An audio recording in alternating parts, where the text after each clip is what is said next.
who looks more like mom is a safety thing. Now, we can try to train against this. There's training specifically for police officers, by the way, that tries to reduce inherent heuristic biases. But unless you've undergone training, and it's pretty significant training, and even when they've done it, they found that it doesn't last a long time. It can go away after about 6 months.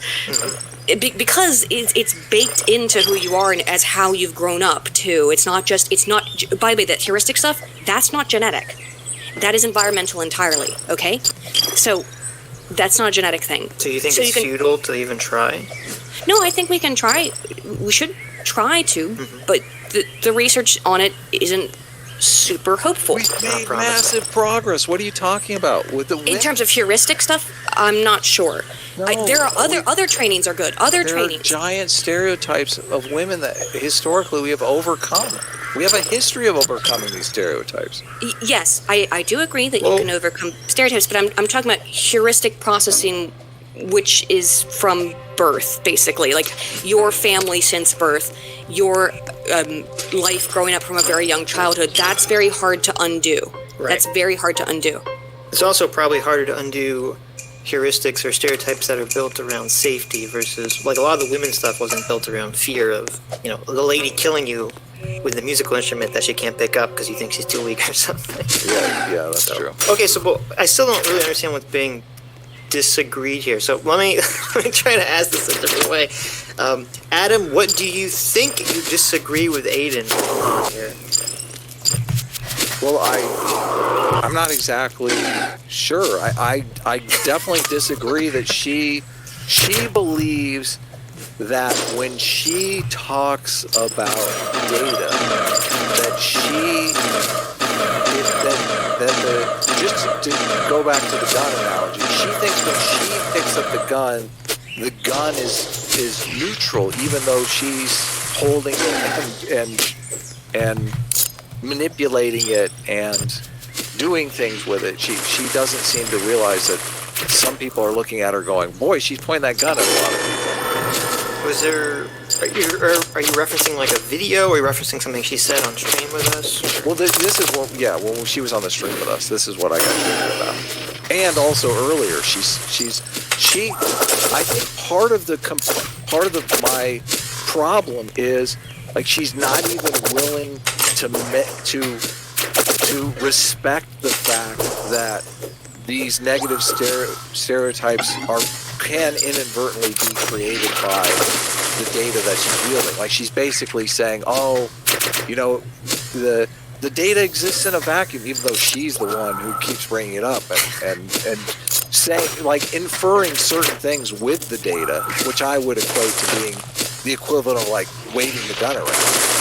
So do you understand what I'm saying, Sitch? Does this make sense? Yeah, I understand. So it's not a vacuum. As soon as you start talking about it, you're either creating negative stereotypes or you're debunking negative stereotypes. It sounds like your contention here is that you think that Aiden is not being responsible in how she's vocalizing talks about specific data sets that could be used by bad actors to create negative stereotypes. So this is all just about... I don't necessarily think that she's not being responsible herself. I think she's creating a system where she doesn't need to be responsible. She's basically saying, the data just is. I don't need, like, how I articulate it doesn't matter. It doesn't make any difference whatsoever. That's her position. Let me ask Aiden, is your position, Aiden, that you feel like you should be able to discuss any data neutrally and that you shouldn't be aware of these sorts of stereotypes or whatever? I guess it's because I come from a different background, and my perspective is that I cannot do anything to change how other people use what I say, and that's not just me; it's everybody. So wait, hold on. To be clear, so you agree with Adam's perception? So Adam is saying that he believes you don't think you have any responsibility in discussing data. There you go. Agreeing. I do agree. I don't think I personally. Okay, so you guys agree. Okay, you agree on what's the contention. You just disagree on whether. I think we disagree on the morality.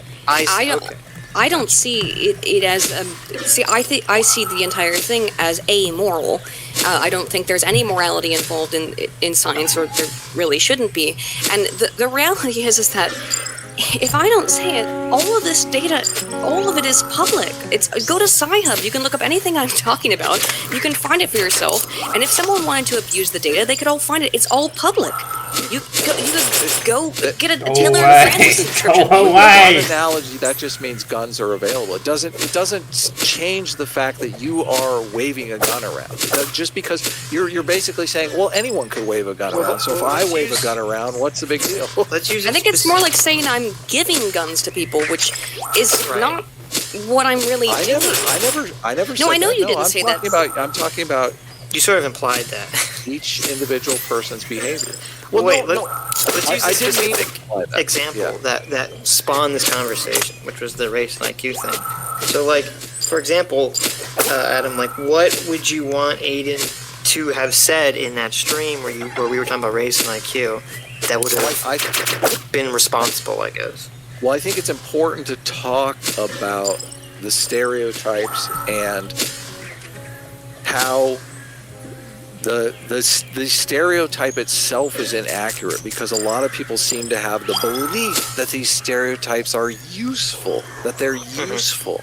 And I fundamentally disagree, because you're talking about, and I said this on our Sunday stream. I said, listen, if there's this negative stereotype about Asian drivers, okay, let's say there are more terrible Asian drivers than any other race. Mm-hmm.